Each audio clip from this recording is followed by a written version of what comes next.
A top federal prosecutor at the Department of Justice resigned after Donald Trump tried to make him do something illegal. I had a chance to sit down with him. His name is Ryan Crosswell. Here's the interview. Ryan, I appreciate your time today.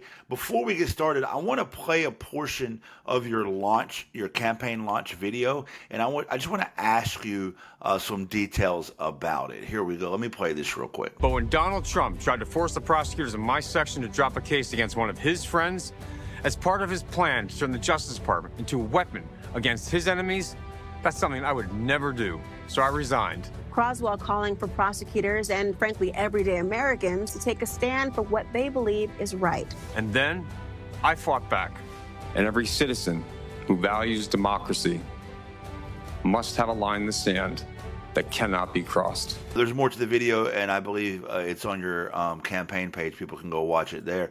But I really wanted to just grab that part. So some questions. I like that you said you had a line in the sand. When it comes to Trump, it seems that a lot of people have not drawn that line or not enforcing that line. Can you walk us through who was he trying to pardon? What was going on that crossed your line? Sure. So the case was the United States versus Eric Adams. So Eric Adams, of course, the mayor of New York. He was accused of accepting bribes.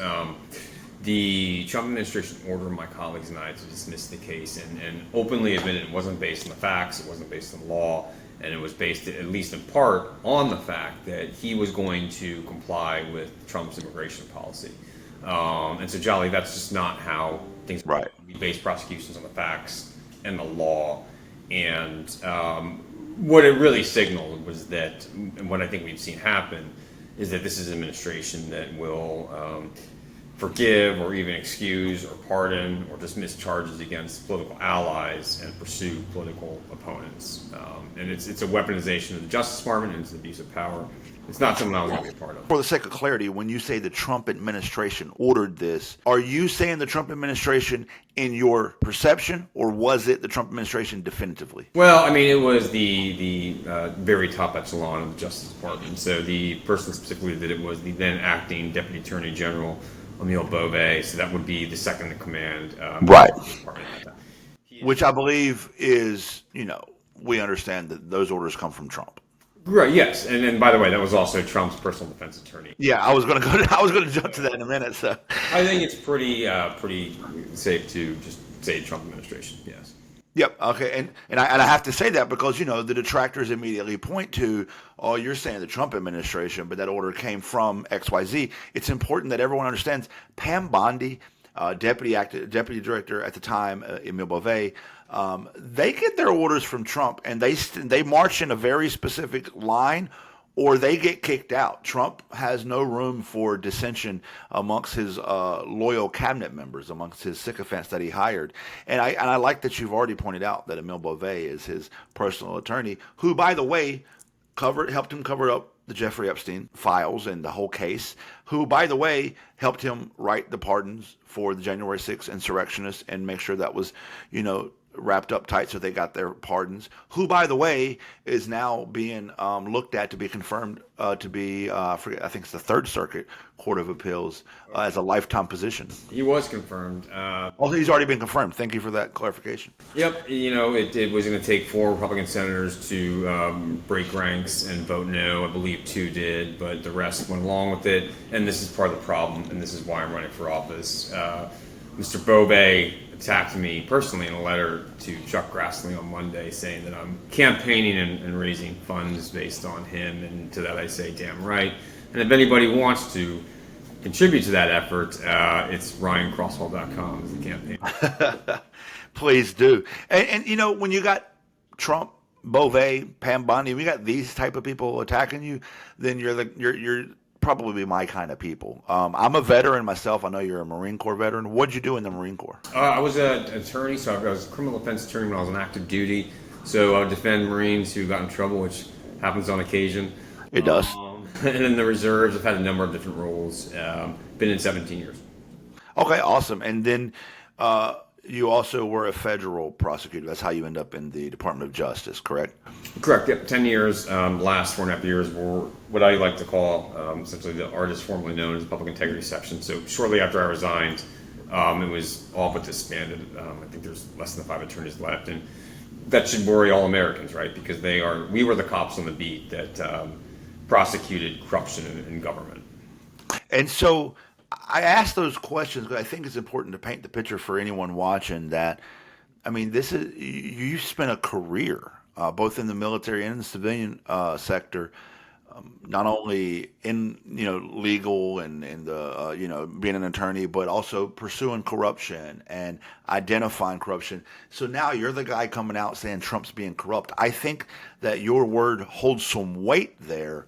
And so what would you do? What is Trump doing that you define as blatant corruption? Well, I think at the very top level, corruption means abusing your power, right? And so we have seen just since January them pursuing political opponents, using the Justice Department as a threat, as a weapon, right? Right. We've seen the retribution against public servants that were just doing their job, including prosecuting the January 6 rioters who in some cases beat and severely injured police officers, which is really offensive to me as someone who's been in law enforcement for 10 years. We've seen what Elon Musk was allowed to do with Doge, which still isn't clear to us, right? We don't know exactly what was taken, what data was taken. And even like most recently, with the Epstein files, I don't know what's in there. Maybe there's something in there implicating Donald Trump, maybe there's not. But again, Jolly, it's like the lack of transparency. If there's not, correct, why wouldn't you just make it available? So, and this was something that they sort of promised they would do. So I could go on and on and on. But I think at the end of the day, it's, I know you're military as well. I think people like us, we like the idea of standing up to bullies and abusing power, the bullying. It just continues to rub me the wrong way. It's why I'm running for office.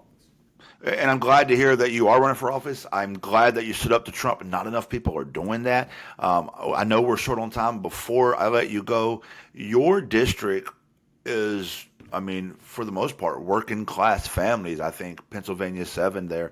And Trump claims to represent, to work for working class families. The Republican Party claims to care about working class families, and you're not running for the Republican Party. So what do you say to the Republican Party as it pertains to the constituents in your district that are working class families?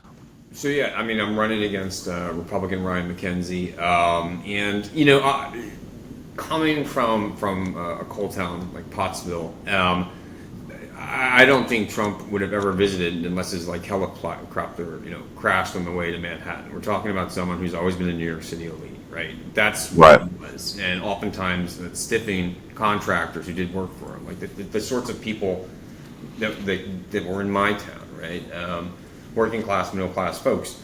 And so I think in 2024, a lot of promises were made, a lot of them were broken, and primarily the idea that he's going to make life easier, life more affordable. People in my district and elsewhere in Pennsylvania are struggling, and they put a trust in him, and it's been violated. And these tariffs, this big beautiful bill, it's going to help people it's going to hurt the people that actually voted for him. I think it's the greatest bait and switch in the history of in the political history of this country. And the biggest threat to our rights and freedoms we've ever known, living in the White House. I'm running for Congress because I still believe in that oath. It's time to stand up and defend our country again.